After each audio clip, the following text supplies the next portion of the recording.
So, Cosmopolitan magazine, everyone's probably heard of it, but I didn't know that it's been around since apparently 1886, and in 1965 is when it started being directed more toward women. And we all know Cosmo has the steamy sex tips, the sex advice in there. They talk about steamy, sexy type topics. And so today I'm going to see if the sex tips, the sex advice they give on this popular magazine are actually good, and if you should listen to them at all whatsoever. I will say that this magazine is directed toward women, so these are sex tips directed toward women, so keep that in mind, and I'll keep that in mind as we go through these tips. So today I found an article that compiles 110 of the best sex tips over the past 50 years, and it's a lot. Probably multiple videos. I don't think I can get through all of it in one, but we're gonna try. So let's go into it rapid fire. So like I said, this is Cosmopolitan's best 110 sex tips ever. And we're starting with tip number 1, and that is to watch horny TikTok videos. And I'm thinking 50 plus years of sex advice, and number 1, you're starting off with watch TikTok? Is this a sponsored article by TikTok? You got some money in there for throwing it to number 1 on the top of the list? Watch horny TikTok videos. It's basically saying to watch porn on TikTok. So yeah, bad advice all around. Don't watch porn ever, and your sex life will improve. That would be probably the best tip number 1 these days, actually. Number 2, know the difference between a cheap sex toy and a legit one. So basically they're saying don't buy cheap crap for your genitals because you deserve better. You know, you wouldn't use crap skincare products, that's what they say in the article. So why would you use a crappy toy, a crappy sex toy? And I'm wondering, is this a sex tip or is it a masturbation tip? Moving on to number 3, watch porn with a partner. And so tips number 1 and 3 are now both related to porn and watching porn. So is this article sponsored by porn and TikTok? And I will say that watching porn is probably the worst thing you can possibly do in a sexual relationship. Not only will it cause jealousy and insecurity among sexual partners, but think about it for a second. If you need porn to get aroused with your partner, that means that you are fantasizing about something other than your partner in order to have sex and get turned on. Don't think that's necessarily a good thing. Don't think that should be tip number 3. I don't think any couples should be watching porn together. And so there you go. Tip number 4, give yourself at least 45 minutes to get turned on. So 45 minutes is pretty excessive. So I always emphasize foreplay, but 45 minutes of foreplay, I don't think a lot of people have the time for that. I will say women need a lot more time to get aroused than men, and you do need to spend some time in that arousal phase for women in order to get them ready to accept the penetration part of the sex. Otherwise, if they're not ready, it's not going to feel as good as it could. So yes, definitely spend more time getting aroused, but 45 minutes may be a little excessive. Number 5, when on top, focus more on grinding rather than going up and down. And so hitting it out of the park with these top 5, yeah, it's whatever preference you have, really. There's no right or wrong way, especially in the realm of physical stimulation. There is definitely no right or wrong way to do that because it's individual preference. You do whatever you and your partner like and whatever works for you guys. Number 6, activate your senses fully. All of them, activate them. Just sit there and be like, okay, my senses are now fully activated. I mean, what does this even mean? Like, we can just turn all of our senses on? I get what they're trying to say, that sex is so much more than just touch, just the physical part, and I would say that that's exactly 100% true. Sex is definitely way more mentally based than physically based in terms of pleasure. So yeah, make sure there is a full environment and atmosphere that is conducive to sexual stimulation, to arousal, to horniness, and that will make your sexual experiences way better. pleasure. Number 7, use your tongue even more during sex. So if you're licking your partner up and down and licking every little body part they have, do it more, because that's going to provide good sex, right? So this is kind of a weird one, and it kind of goes along the lines of the previous, when you're riding, grind rather than go up and down, and it's kind of partner related. If you like doing tongue stuff, then do tongue stuff. If you don't, then don't. That's not a good tip for everyone. Number 8, read up on other women's masturbation techniques so that you can apply them to your own life. Now,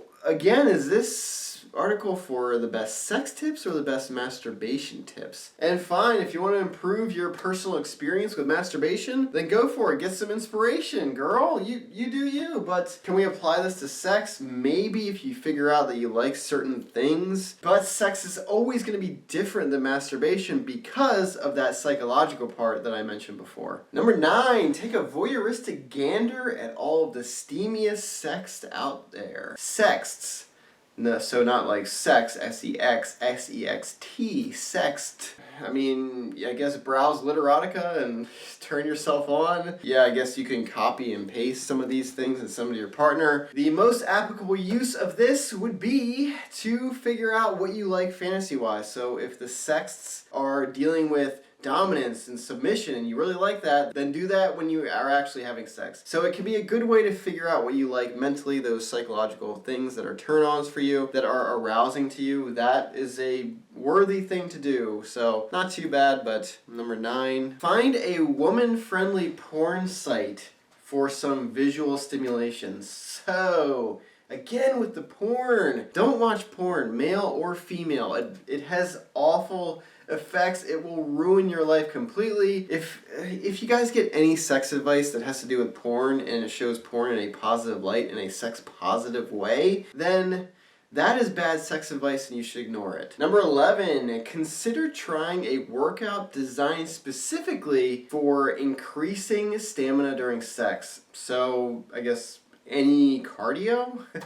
I'm not sure what workout specifically they are referring to, and they don't even mention it in the article. So cardio, there you go. Do some cardio. Maybe do some squats if you're gonna be on top a lot and you have to use your leg muscles. But okay, exercise is good for everything, so you can include sex in there, so yeah, decent tip, I guess. Number 12, masturbate in the shower. So this is essential for all of you guys that want to be better at sex. You gotta masturbate in the shower, because they say, showers aren't all about cleaning. Sometimes you need some self-love. And okay, is this a sex tip or again a masturbation tip? I'm not sure how many people need this tip. Like, oh, wait, I can masturbate in the shower? Oh, really?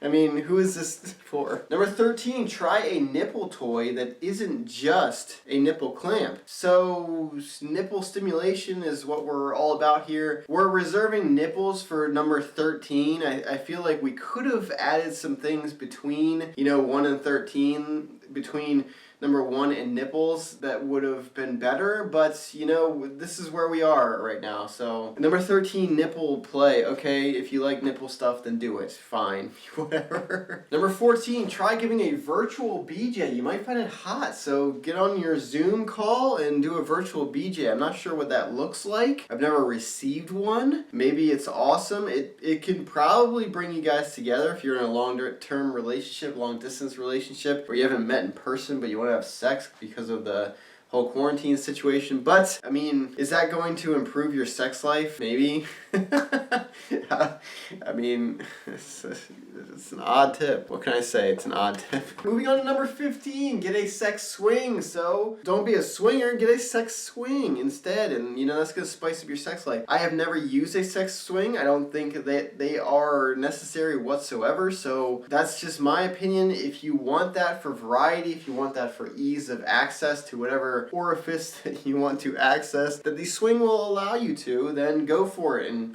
invest in that. But is this something that's required for everyone? Absolutely not. Number 16, when it comes to hand jobs, use some light applied pressure. So they're saying when you're doing hand jobs, give better hand jobs, is what they're saying. So, yeah, okay, decent tip. It's like saying, when you have sex, have better sex. Make it more physically stimulating.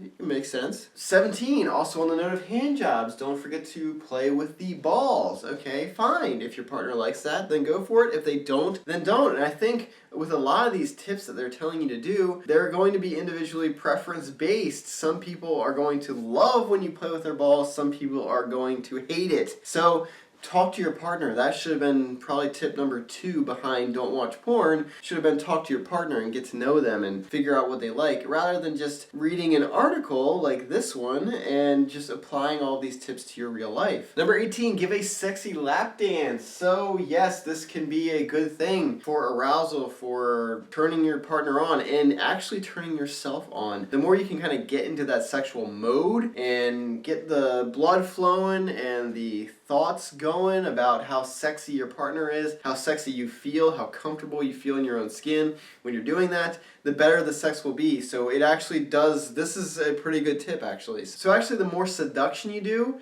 the better the sex will be, because you're going to be more mentally focused on that sex and it kind of turns you on as you're turning your partner on. So it works both ways. Pretty good tip there. Number 19, if you have period cramps, then go ahead and have sex, because that's going to make your sex so much better. And oh, never mind, it's just going to alleviate the pain of the period cramps. So yeah, I cannot relate, but try it out, see if it works. I have actually heard that this does work, so whatever. Number 20, don't skip outer course. Now, what does outer course mean? Outer course in their minds, in Cosmo's minds, is sex with clothes on. So I guess more of the foreplay stuff, bumping and grinding, dry humping. They're saying don't forget that stuff. And yeah, if it helps arouse you, if it helps you get turned on and present in the experience, then go for it. Because the more present you are, like I said before, the better the sex will be. And that's basically what we're going for when we're doing sex and having sex, is the most immersion that we can possibly have in that experience. The less focus on the sex, the worse the quality will be. The more focus on the sex, the better the quality will be. So keep that in mind and your sex will be better. So that'll do it for this video, because if I go any longer, this video will be way too long and just way too much. And this article is not that great, so...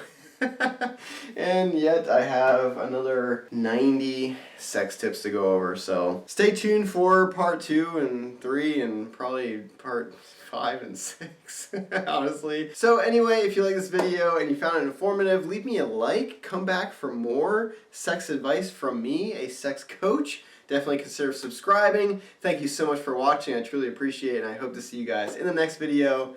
Bye guys.